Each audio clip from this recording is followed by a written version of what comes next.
নতুন বাংলাদেশের বুনিয়াদকাল 2024-এর জুন, জুলাই, আগস্টের দিনগুলো। বাংলাদেশের রাজনীতির গতিপথ পাল্টে দেয়া এই মাহেন্দ্রক্ষণ মানুষের মনে জায়গা করে নিয়েছে ৩৬ জুলাই নামে।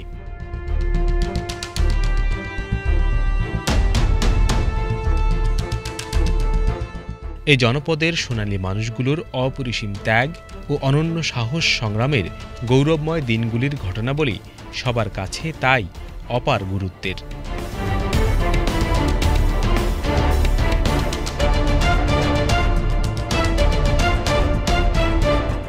ফ্যাসিবাদী শাসনামলে চিরে চ্যাপ্টা গণমাধ্যম সে ইতিহাসের অল্পই ধারণ করতে পেরেছিল। গণ আন্দোলনের অগণিত গল্প ছড়িয়ে আছে ইন্টারনেটের নানা ছত্রে। অন্তর্জালের সামাজিক মাধ্যমেই তরুণ প্রজন্ম জেনজি নিজেদের তুলে ধরেছিলেন আন্দোলনের সময়কালে।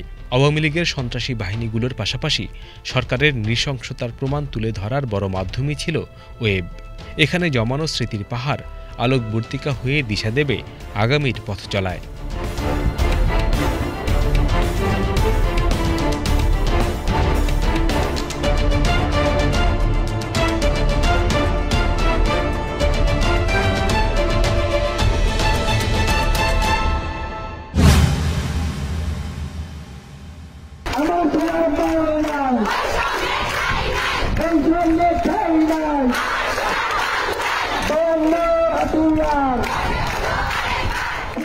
চব্বিশের ৬ জুলাই জেনজিদের ভাষায় বাংলাদেশে গণ আন্দোলনে নতুন মাত্রা আসে। বাংলা ব্লকেড নামে ব্যতিক্রমী কর্মসূচির ডাক দেয় ছাত্রছাত্রীরা। সারা দেশে সড়ক মহাসড়ক অবরোধের ঘোষণা আসে।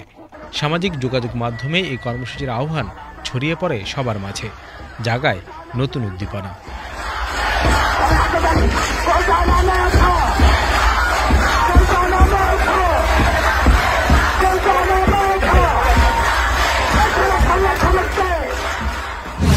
বৈষম্য বিরোধী ছাত্র আন্দোলনের অন্যতম সমন্বয়ক নাহিদ ইসলাম ফেসবুকে বিশাল গণজামায়াতের ছবি শেয়ার করে এদিন লেখেন, প্রতিদিনের মিছিল ও সমাগম আগের দিনকে ছাড়িয়ে যাচ্ছে।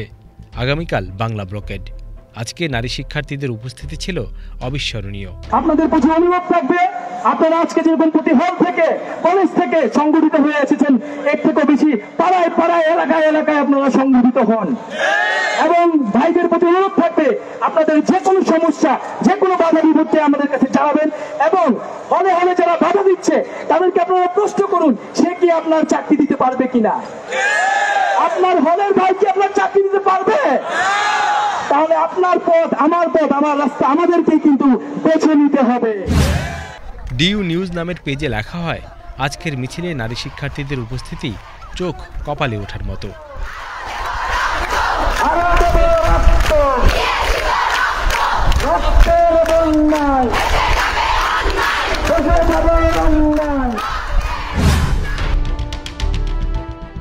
সার্জিস আলমের বার্তা ছিল এমন, এই জনসমুদ্র ঠেকানোর সাধ্য কার? সমন্বয়ক মাহিন সরকার বাংলা ব্লকেডে অংশ নেওয়ার আহ্বান জানিয়ে লেখেন, ৭১-এর পথ ধরো, বাংলা ব্লকেড সফল করো। সমন্বয়ক আসিফ মাহমুদ একটি টকশোতে তার ও অধ্যাপক আসিফ নজরুল ইসলামের বক্তব্য শেয়ার করে লেখেন, সরকার চাইলে আরেকটা নতুন পরিপত্র জারি করে কোটা সমস্যার সমাধান করতে পারে। আমাদের দাবি সরাসরি নির্বাহী বিভাগের কাছে, সরকারের কাছে। বিষয়টা অবশ্যই সরকারের বিষয়। সরকার চাইলে এখন আবার একটি পরিপত্র জারি করতে পারে। কিভাবে, যদি মানে সরকার চাইলে কি হাইকোর্টের রায় রায় এনে দিতে পারবে? হাসনাত আব্দুল্লাহ একটি অনলাইন প্ল্যাটফর্মে কোটা সংস্কারের যৌক্তিকতা নিয়ে তার দেওয়া বক্তব্য শেয়ার করেন ফেসবুকে। ভাই বিশ্বাস করেন, কোটা নিয়ে যে আপনি একটা পর্যালোচনা করেছেন, I might be sounding sarcastic but it's true. আপনি কোটা নিয়ে যে পর্যালোচনা করেছেন সারা বিশ্বে, এই পর্যালোচনার যদি আপনি পড়াশোনায় করতেন, বিশ্বাস করেন আপনি 5টা ভাইবা দেওয়া লাগতো না, আর আপনার পাশের দাঁড়ানোর ব্যক্তির 17টা ভাইবা দেওয়া লাগতো না। আমি দেখেছি আপনি বের হইছেন না, আপনি দেখেন কয়টা ভাইবা দিতে হয়। আপনি যে বের হইছেন 2 বছর ধরে, আপনার 5টা ভাইবা দেওয়া লাগতো না। ভাইবা দিতে হয়, আমি ভাইবা চাকরি পাইও চাকরি করা প্রয়োজন হয় না। আপনি দেখেন কয়টা ভাইবা দিতে হয়। আমার আত্মবিশ্বাস আছে, আমার বিশ্বাস আছে, আমার মেধায় আছে, আমার বিশ্বাস আছে আমি মেধার জোরে চাকরি পাবো। এদিন ঢাকার বাইরে কোটা সংস্কারের দাবিতে বিক্ষোভ মিছিল ও সড়ক অবরোধ করেন রাজশাহী বিশ্ববিদ্যালয়, বেগম রোকেয়া বিশ্ববিদ্যালয় ও বরিশাল বিশ্ববিদ্যালয়ের শিক্ষার্থীরা।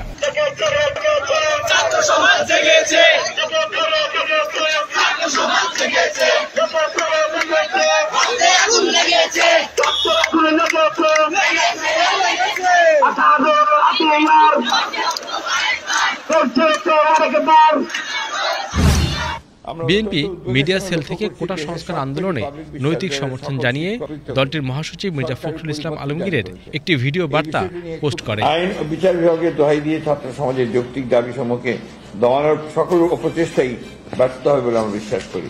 কারণ ইতিহাসের শিক্ষা হচ্ছে জনগণের ন্যায়সঙ্গত আন্দোলন কখনই দমানো যাবে না। আমরা আশা করি সরকার সময় থাকতে ছাত্র সমাজের যৌক্তিক ও ন্যায্য দাবি সমূহ মেনে নেবে। ছাত্র ন্যায়সঙ্গত যৌক্তিক দাবি মেনে নিয়ে এই সমস্যার সমাধানের আহ্বান জানাচ্ছি আমরা।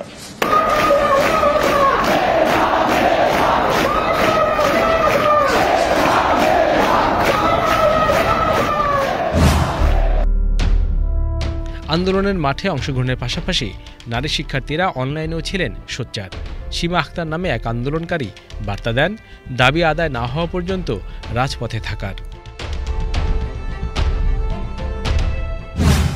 তানজিলা তামিম হাফসা আন্দোলনের যৌক্তিকতা নিয়ে একটি সংবাদ প্রতিবেদন শেয়ার করেন। উত্তাল হয়ে উঠেছে বিভিন্ন ক্যাম্পাস। বৈষম্যমূলক কোটা প্রথার কারণে চাকরির বাজারে বাড়তি চ্যালেঞ্জের মুখে তারা। 56% যে কোটা দিয়ে আমাদের একটা চাকরির বাজারে পুরো একটা বৈষম্যের মতো তৈরি করা হয়েছে ছাত্র সমাজের মাঝে, সেটা ছাত্রদের মধ্যে খুবই হতাশার জন্ম দিয়েছে। এটা একটা মেন্টাল প্রেশার যে আসলে মেধার ভিত্তিতে আমার জন্য মাত্র 44% কোটা বরাদ্দ থাকছে। সরকারি চাকরির মতো জায়গায় আসলে যখন এই যে কোটা বহাল রাখবেন 30%, তো সেখানে হচ্ছে কোটার মাধ্যমে হয়তো অনেকেই উঠে আসবে যারা অযোগ্য। আন্দোলনের পরিচিত মুখ বিনিয়ামিন মোল্লা এদিন তার ফেসবুক পোস্টে তিতুমির কলেজ, গোপালগঞ্জ বিজ্ঞান ও প্রযুক্তি বিশ্ববিদ্যালয়, হাজী দানেশ বিজ্ঞান ও প্রযুক্তি বিশ্ববিদ্যালয় ও চট্টগ্রাম বিশ্ববিদ্যালয় সহ বিভিন্ন স্থানে শিক্ষার্থীদের কর্মসূচির ছবি ও ভিডিও শেয়ার করেন।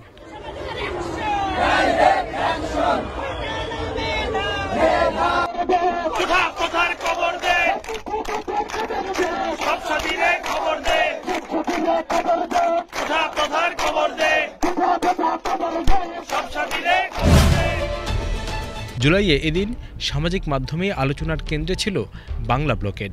মূলধারার গণমাধ্যমগুলোতে খুব একটা গুরুত্ব না দিলেও বাংলা ব্লকেড কর্মসূচি ডিজিটাল মাধ্যমে ছড়িয়ে পড়ে জনমানুষের মাঝে।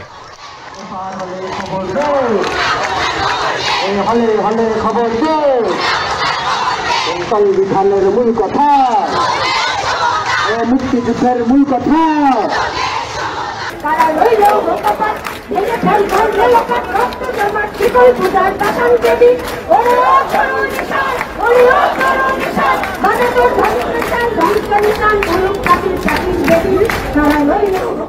ভুলে যাই আমি, ভুলে যাও তুমি, ভুলে যা পুরো জাতি। কিভাবে মানুষ মরেছে অকালে, কিভাবে কেটেছে রাতে। আমি ভুলে যাই কিভাবে বুলের চিত্র করেছে মুগ্ধকে। তুমি ভুলে যাও আবু সাইদের বিশ্বাসে ভরা বুকটাকে।